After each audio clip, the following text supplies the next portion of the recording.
2-3 भाइयों के कमेंट आए थे कि आइस कॉइन पर वीडियो बनाई जाए, तो आज हम लोग डिस्कस करेंगे आइस कॉइन को। बहुत ज़्यादा लोगों ने इसको फ्री में माइन किया है, इसकी ओकेएक्स पर लिस्टिंग हो गई, उसके बाद एक और एक्सचेंज पर इसकी लिस्टिंग हो गई और बहुत ज़्यादा लोगों ने काफ़ी अच्छे प्रॉफिट बना लिए। ये माइनिंग के लिए अभी भी अवेलेबल है, इवन तो माइनिंग की स्पीड थोड़ी कम है, बट फिर भी आप 24 घंटे में 4 से 500 कॉइन बिल्कुल फ्री में माइन कर सकते हैं। अपने दोस्तों को अगर रेफर करेंगे, फैमिली एंड फ्रेंड्स को रेफर करेंगे, तो फिर आपकी जो माइनिंग स्पीड है आप उसको इंक्रीज़ कर सकते हैं और फिर केवाईसी और जो वैलिड एड्रेस वगैरह है वो डालने के बाद आप इसको क्लेम कर सकते हैं। तो हम लोग डिस्कस करेंगे इस वीडियो में फर्स्ट ऑफ ऑल आइस का ओवरव्यू लेंगे, उसके बाद हम लोग डिस्कस करेंगे फ्यूचर में इसकी प्राइस कहाँ तक पहुँच सकती है, क्या हम लोगों को इस पर इन्वेस्टमेंट करनी चाहिए, नहीं करनी चाहिए, जिन लोगों ने इसको बाई किया हुआ है या फ्री में माइन किया हुआ है वो लोगों को सेल करके एग्जिट हो जाना चाहिए या फिर उनको होल्ड करना चाहिए। ये सारी चीज़ें हम लोग डिस्कस करेंगे। ओवरव्यू में इन लोगों का क्लेम है कि हम लोग डिसेंट्रलाइजेशन का फ्यूचर हैं, हम लोग जितनी भी चैलेंजेस फेस हो रहा है सेंट्रलाइजेशन से, क्योंकि वहाँ पर आपकी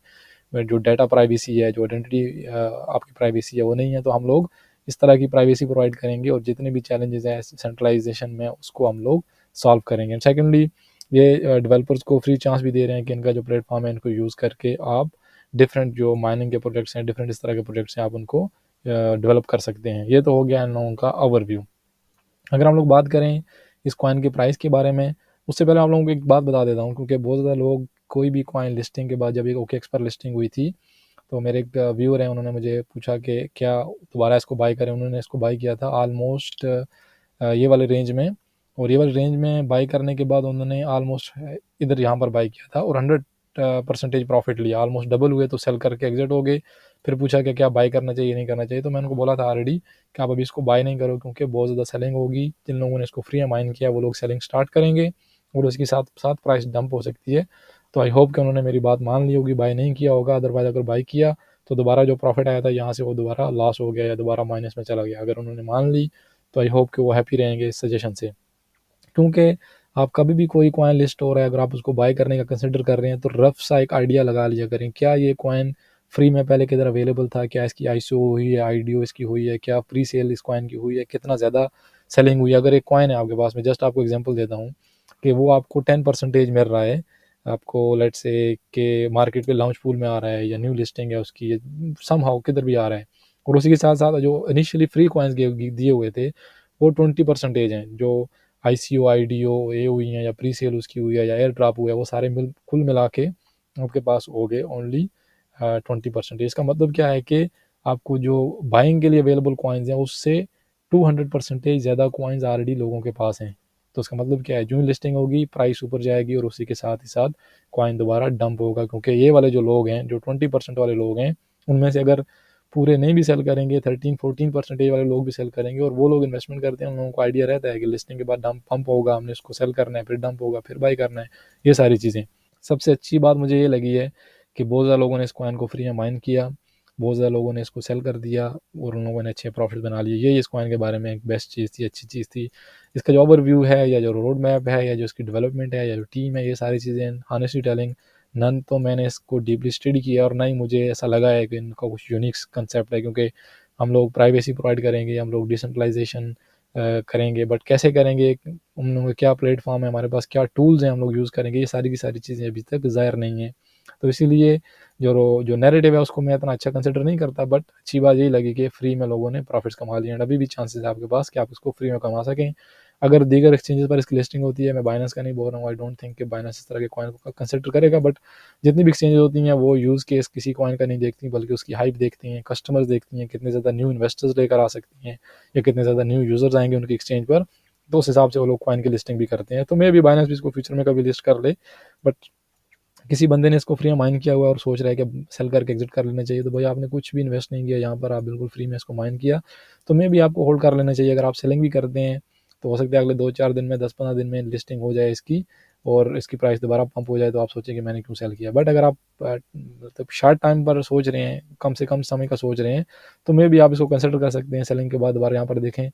या आवरली बेसिस का चार्ट है, आपकी जो बाइंग है वो बहुत ज़्यादा कम है आपकी सेलिंग से, तो यही रीज़न है आपकी प्राइस कंटिन्यूसली नीचे जा रही है, डंप हो रही है, क्योंकि आपके जो बायर्स हैं वो कम है और आपके जो सेलर्स हैं वो ज़्यादा हैं। और इस कॉइन के बारे में जो मुझे अच्छी चीज़ नहीं लगी, या किसी भी प्रोजेक्ट के बारे में अच्छी चीज़ नहीं होती, वो सप्लाई होती है, क्योंकि यहाँ पर देखें 1.05 बिलियन या फिर 1 बिलियन एंड 50 मिलियन कॉइन्स आपको बताए जा रहे हैं कि टोटल सप्लाई और मैक्स सप्लाई है, बट इन रियल कुछ भी कैप नहीं है सप्लाई पर, क्योंकि ऑलमोस्ट 29.5 बिलियन कॉइन्स माइन हो चुके हैं और वो भी उसकी लिमिट नहीं है। जितने ज़्यादा माइन करेंगे, जितने ज़्यादा यूज़र्स आएंगे, उसकी जो कैप है वो फिक्स नहीं है। तो ये इतनी ज़्यादा सप्लाई या 29 बिलियन या 50 बिलियन कॉइन की सप्लाई हो, उसका अच्छा यूज़ केस ना हो, अच्छा एक नैरेटिव ना हो, तो उसके लिए $1 टच करना काफ़ी ज़्यादा मुश्किल होता है। इवन तो अगर वो बाइनेंस पर भी लिस्टिंग हो जाए उसकी, तो फिर भी $1 टच करना काफ़ी ज़्यादा मुश्किल होता है। बट